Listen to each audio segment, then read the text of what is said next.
Welcome back, everyone. Happy Monday. Hope you had a great break. We just wanted to reflect a little bit on our last time together, talk about the steps we're going to have moving forward, and then give you a quick preview of our agenda for next Wednesday. So, just to rehash kind of the things that we decided last time when you were with us, you guys all dug into the idea of a workshop model. And when we itemized the things we wanted, it was very evident that we need to develop a workshop model, and that's the direction we're going to go. In addition to that, it was clear that the core curricular resources, that you really wanted it to be able to provide a structure so that even new teachers would know what they're supposed to do and how to use the materials, but it also was flexible and allowed people to have choice and make the right choices for their kids.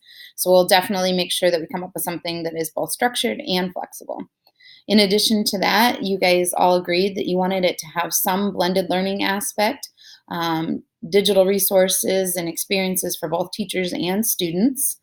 We wanted to have some guidance on the development of an instructional daily timeframes and guidelines so that we had same expectations across the board of what that literacy time looks like in every single building and every grade level.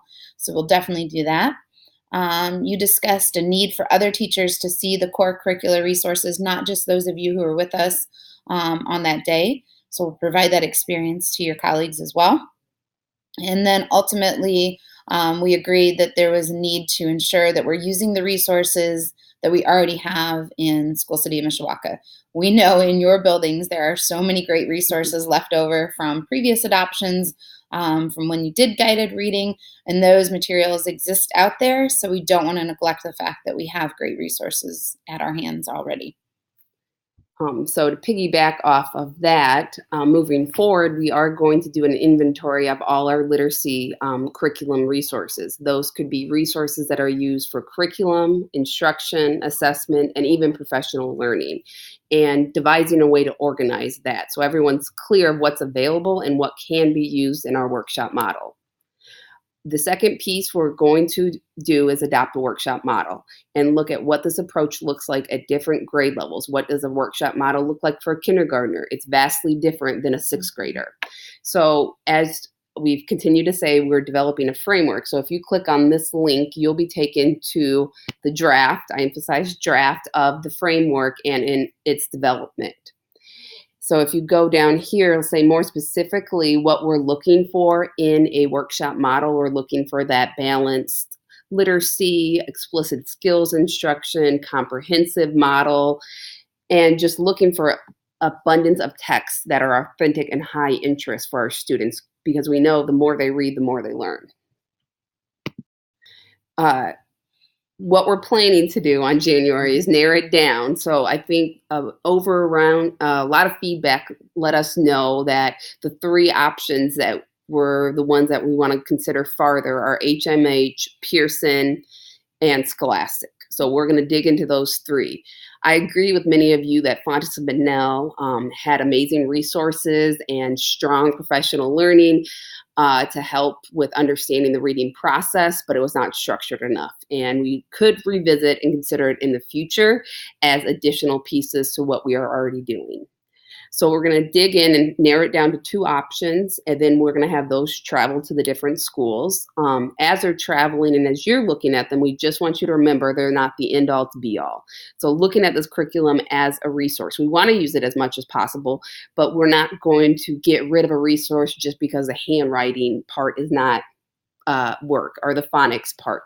We're really going to be cognizant that we will use other resources that are supplemental.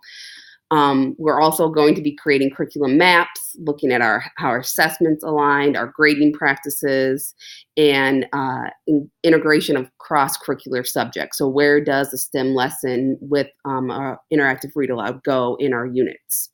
So I know that sounds like a lot, but here we already have some examples of people that are doing something similar in other districts. So if you go to this link, you can actually see a curriculum map from Goshen for one unit and see what it looks like and how it can have those structures and supports.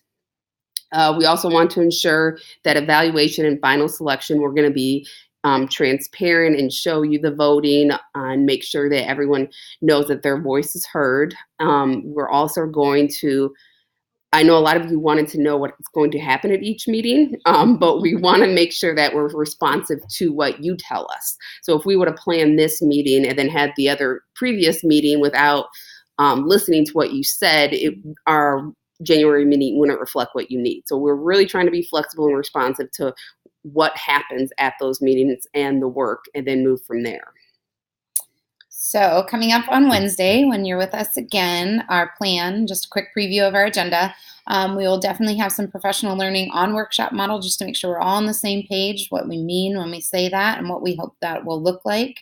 We'll dive in and flesh out that literacy framework that Katie just showed you just a few minutes ago and keep working away at that draft.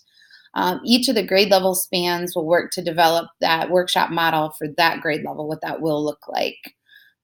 We also will dive into finishing up our evaluations for those 3 selected materials. So we have to make sure that we finish our final ratings, which would include looking at the technology, looking at the assessment pieces, all the curricular resources, all the resources for students, and then complete those final ratings. Thank you.